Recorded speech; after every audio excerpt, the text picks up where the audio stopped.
Assalamu alaikum. My name is Manahil Ilyas, a student of BBA 7B, and my roll number is MSCI 2311011212. Today I will be presenting on the topic analyzing stock riskiness through beta using the Emco Industry Company Limited, which is listed on the PSX. I have also taken data from the KSE 100 index to compare the market performance. I will be showing daily returns, average returns, mean and variance all calculated in Excel to give a clear picture of the stock perform over the selected time period. Let me start by introducing Emco Industry Limited. Emco Industry Limited is the leading Pakistani company that manufacturing and export high and low voltage porcelain insulator used in power transmission and distribution, established in 1954. Known for quality and compliance with international standards. KSE 100 index return, इसका data मैंने investment.com से लिया है। Date 1 January 2025 to 15 अप्रैल 2025।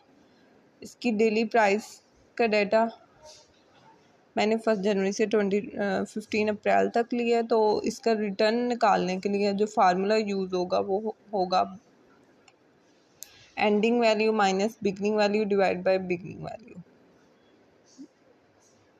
तो इसमें हमने B8 ये return जो 2 जनवरी से निकाला है, तो हमने इसका B8 जो कि 117,119.66 है minus B7 117,008.09 divided by B7, तो हमारे पास ये रिटर्न आ गया। अब जब इसका निकाला है 3 जनवरी का, तो तब भी ऐसे ही करेंगे हम लोग।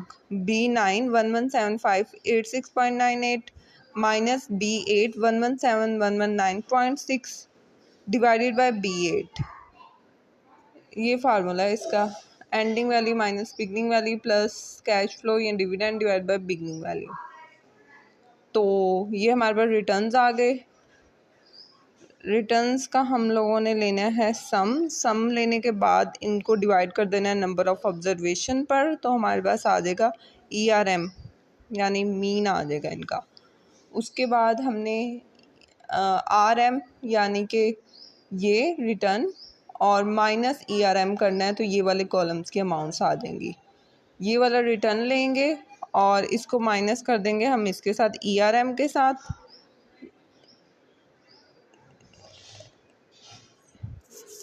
ERM के साथ ये जो ये ERM के साथ, तो हमारे पास ये वाले कॉलम्स की सारी अमाउंट्स आ जाएंगी।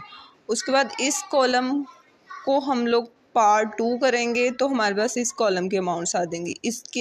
इसको पार्ट 2 करेंगे तो ये आएगा, इस अमाउंट के पार्ट 2 करेंगे तो ये आ जाएगा। और फिर हम लोगों ने इस सब का सम लेना है। सम लेने के बाद divide by number of observation करना है, तो हमारे पास ये आंसर आ जाएगा।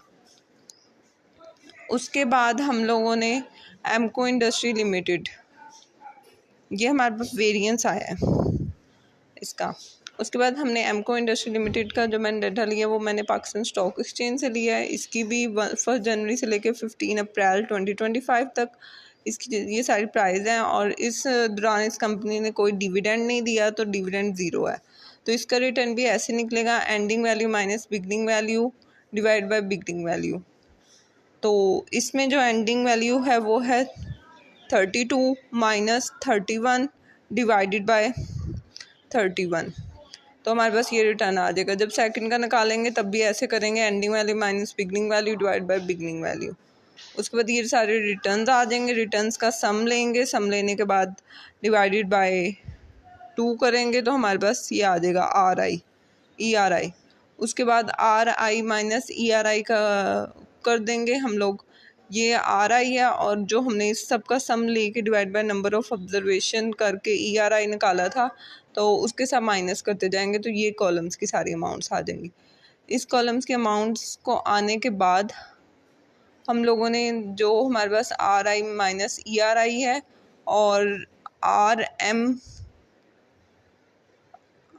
माइनस ERM है, उनको इस वाले कॉलम को और इस वाले कॉलम को डिवाइड कर देना है, मल्टीप्लाई कर देना है। मल्टीप्लाई करने के बाद हम लोगों के पास ये सारी अमाउंट्स आ जाएंगी। फिर इसका हम लोगों ने सम लेना है। सम लेने के बाद हमने इसको डिवाइड कर देना है, तो हमारे पास ये वैल्यू आ जाएगी। उसके बाद हम लोगों ने बीटा निकालने के लिए कोवेरिएंस लेना है आर आई का और आर एम का, और डिवाइड कर देना है वेरिएंस के साथ आर एम के। ये हम लोगों ने K78 जो कि ये है K78 1.34328 और डिवाइड कर दिया इसे हमने E77 के साथ जो कि ये है, ये। तो हम लोगों के पास ये आ गया बीटा, ये फार्मूला बीटा का।